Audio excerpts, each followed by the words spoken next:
በስመ አብ ወወልድ ወመንፈስ ቅዱስ አሐዱ አምላክ አሜን። በቂርቆስና በኢየሉጣ ስም የተጠሩ ቅዱሳን ሕፃኑ ቅዱስ ቂርቆስንና እናቱ ቅድስት ኢየሉጣ 3 ዓመት እንኳን ሳይሞላው በ2 ዓመት ከ9 ወሩ ታላቅ ሰማዕትነትን የተቀበሉ ሕፃኑ ቅዱስ ቂርቆስ አባቱ ቆስሞስ፣ ስምዖን፣ እናቱ ኢየሉጣ ይባላሉ። ሕፃኑ ቅዱስ ቂርቆስ በህዳር 15 ቀን የተወለደ ሲሆን ሀገሩ በታችኛው እስያ ልዩ ስሙ ሃንገቤን ይባላል።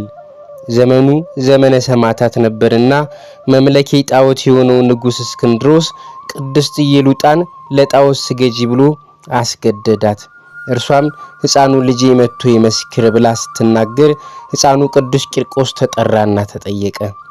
ሕፃኑ ቅዱስ ቂርቆስም ለጣዖት አንሰግድም፣ ዘላለማዊ የሆነ የማይሻር አምላክ ስላለ ለእርሱ ነው የምንሰግደው ብሎ የአምላኩን ክብር በሕፃንነት አንደበቱ መሰከረ። ሕፃኑም ይህንን በመሰከረ ጊዜ እድሜው ገና 2 ዓመት ከ9 ወሩ ነበር። ነቢዩ ቅዱስ ዳዊትም ከልጆችና ከሚጠቡት አፍ ምስጋናን አዘጋጀ ሲል እንደተናገረ መድኃኔዓለም ክርስቶስም በቅዱስ ወንጌሉ ላይ አባቶይ የሰማይና የምድር ጌታ ይህን ከጥበበኞችና ከአስተዋዮች ሰውረህ ለሕፃናት ስለገለጥክላቸው አመሰግንሃለሁ ያለን ቃል በሕፃኑ ቅዱስ ቂርቆስ ሕይወት ተግባራዊ ሆኖ አይተናል። በነቢዩም ትንቢት መሰረት በበዓለ ሆሳዕና ዕለት በእናታቸው እቅፍና ጀርባ ላይ የነበሩ ጨቅላ ሕፃናት ሆሳዕና በጌታ ስም የሚመጣ የእስራኤል ንጉሥ የተባረከ ነው በማለት ጌታችንን አመስግኖታል። እንደዚህ ሁሉ ቅዱስ ቂርቆስም በከሃዲው ንጉሥ ፊት የጌታችንን ክብር በመሰከረ ጊዜ ንጉሡ እጅግ ተቆጥቶ 40 ጋን ውሃ የሚይዝ በርሜል አስጥዶ 40 ቀን ሙሉ እሳት አስነድዶ ቅንጭብ፣ ዘይት፣ ዝፍጥና ሌላም በእጅጉ የሚጎዱ ነገሮችን በውስጡ ጨምሮ ሕፃኑ ቅዱስ ቂርቆስንና እናቱን ቅድስት ኢየሉጣን ወደዚያ እቶኑ ስር እንዲከቷቸው አዘዘ።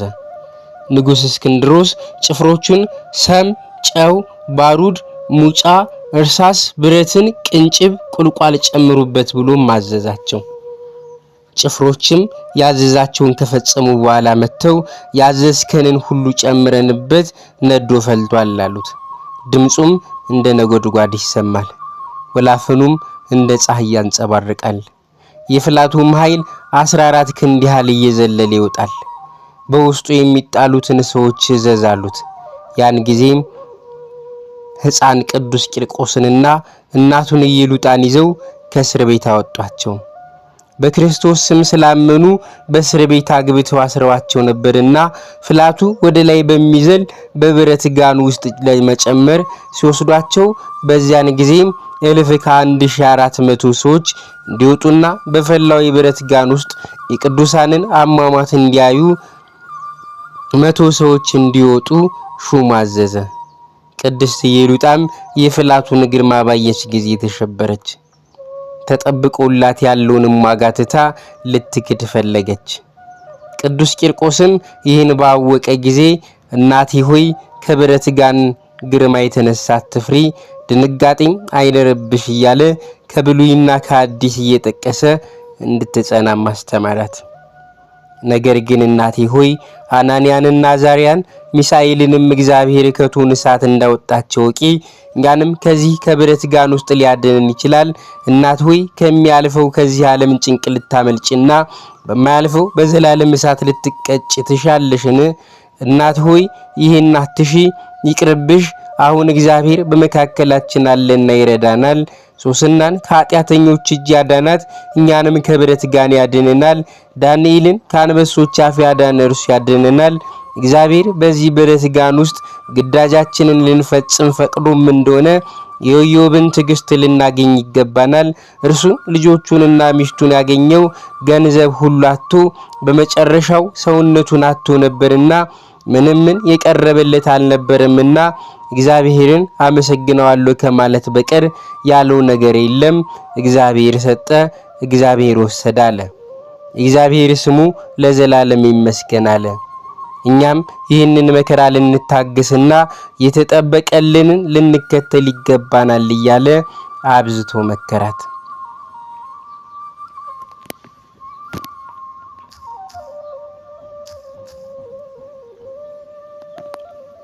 ነገር ግን ሕፃኑ በዚህ ምስክር እናቱን መመለስና ለሰማዕትነት ማዘጋጀት አልቻለም። ከዚህ በኋላ ቂርቆስ ዓይኖቹን ወደ ሰማይ አቅንቶ መጸለይ ጀመረ። እግዚአብሔር ሆይ ይህች ባሪያ ከምትክድ ከሕይወት መጽሐፍ እኔን ፋቀኝ። አቤቱ ይህንን ነገር ልታደርግ አይገባህም። አቤቱ እርሻውን ልታቃጥል ፍሬውንም ልትባርክ ትወዳለህን? አቤቱ እንጨቱን ቁረጡና አንድዱት፣ ቅጠሉን ጠብቁ ብለህ ልታዝ አይገባህም። እንጨቱንም ቅጠሉንም ጠብቁ ብለህ እዘዝ እንጂ ይህ አይገባህም። ያመነብህ ሁሉ ይህን ያይ ዘንድ ማዳን የሚችል አምላክ ኑራቸው ቢሆን ከዚህ እሳት ባልሸሹም ነበር ብሎ እንዳይጠራጠር ዲያብሎስ ከባለስልጣኑ ይልቅ እኔ በረታው ቅዱሳኑም ድል ነሳዋቸው ብሎ እንዳይመካ ከመንጋውም አንድ በግ ቀማው እንዳይል አቤቱ የኃይል መንፈስ ለእናት ይስጣት አበረታት ብሎ ጸለየ። በዚያን ጊዜ ዲያብሎስ ከእርሷ ሸሽቶ ሄደ። ከዚህ በኋላ ቅድስት እናቱ እንዲህ አለች። በመንግስተ ሰማያት አባት የሆንከው ልጄ ሆይ ጌታህ የኃይል ስጠኝ። የሚጠብቀንን ገድላችንን ፈጽምና ድል እንነሳ። የብረት ጋኑን ሲነድ ሳየው በምንጭ ላይ በስቶ እንደሚወርድ ጠሉን አየዋለሁና አለችው። ቅዱሳንም ይህንን ሲነጋገሩ አንስተው ከብረት ጋን ውስጥ ጨምሯቸው። በውስጡም አንገቱን የሚቆለምም ልብን የሚያጣምም ሆድን የሚሰነጥቅ ስርንም የሚጠብስ መሳሪያ ነበረበት።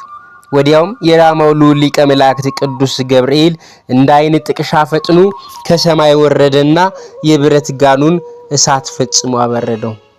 ከቅዱሳንም አንዱን እንኳን ሳይነካው የብረት ጋን ማቃጠሉና መፍላቱ ጸጥ አለ፣ እንደ ውሃም ሆነ።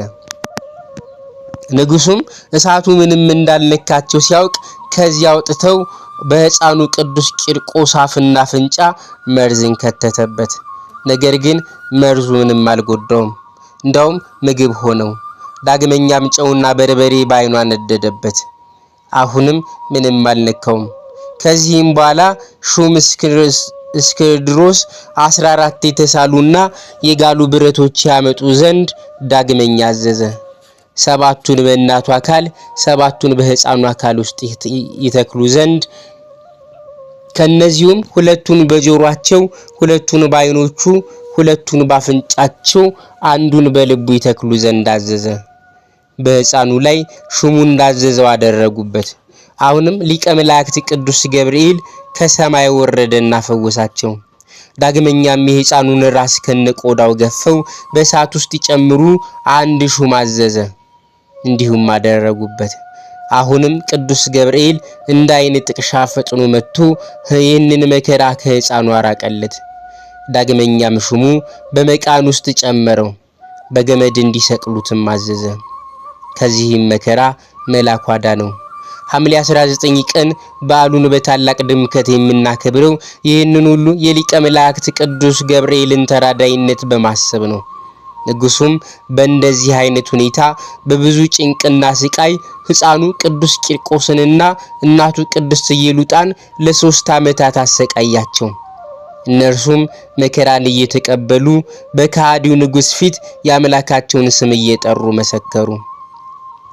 ሕፃኑ ቅዱስ ቂርቆስ ሄሮድስ ላስፈጃቸው 144,000 የቤተልሔም ሕፃናት አለቃቸው ነው።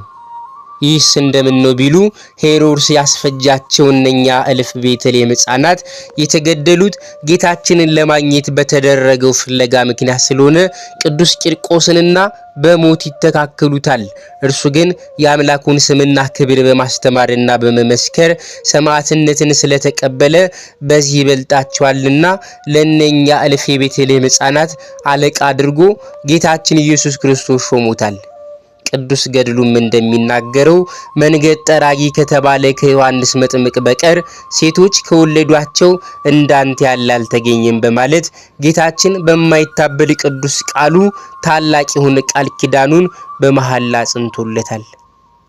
በመጨረሻም ሕፃኑ ቅዱስ ቂርቆስ የተጋድሎውን ፈጽሞ ጥር 15 ቀን በ3 ዓመት ከ1 ወር ከ3 ቀኑ አንገቱን በሰይፍ ተቆርጦ ሰማዕትነትን ተቀብሏል። ሲሰየፍም ካንገቱም ደም ውሃና ወተት የወጣ ሲሆን 3 አክሊላትም ወርደውለታል። ጌታችንም የመከራውን ጽናት የትዕግስቱን ብዛት አይቶ ከመከራ ሊያሳርፈው ፈቀደና ተገለጸለት። ሰላም ላንተ ይሁን፣ የመከራህን ጽናት የትዕግስትንም ብዛት አይቼ ከዚህ ዓለም ድካም ላሳርፍ መጣው ብሎ ቃል ኪዳን ሰጠው። ስምህ በተጠራበት ቤተ መቅደስህ በታነጸበት ስዕልህ ባለበት ቦታ ሁሉ የሕፃናት እልቂት፣ የከብት በሽታ፣ የእህል እጦት፣ ረሃብ፣ ቸነፈር አይደርስም የሚል አስደናቂ ቃል ኪዳንም ገብቶለታል። ሕፃኑም በምድር ላይ አልተቀበረም።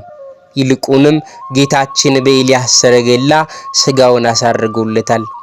እናቱ ቅድስት ኢየሉጣም በጥር 16 ቀን ሰማዕትነቷን በክብር ፈጽማለች። የቅዱስ ቂርቆስ ማህበረተኞች አብረው ሰማዕትነትን ተቀብሏል። የሕፃኑ ቅዱስ ቂርቆስና የእናቱ ቅድስት ኢየሉጣ ረድኤት በረከት በሁላችን ላይ ይደርብን፣ አሜን።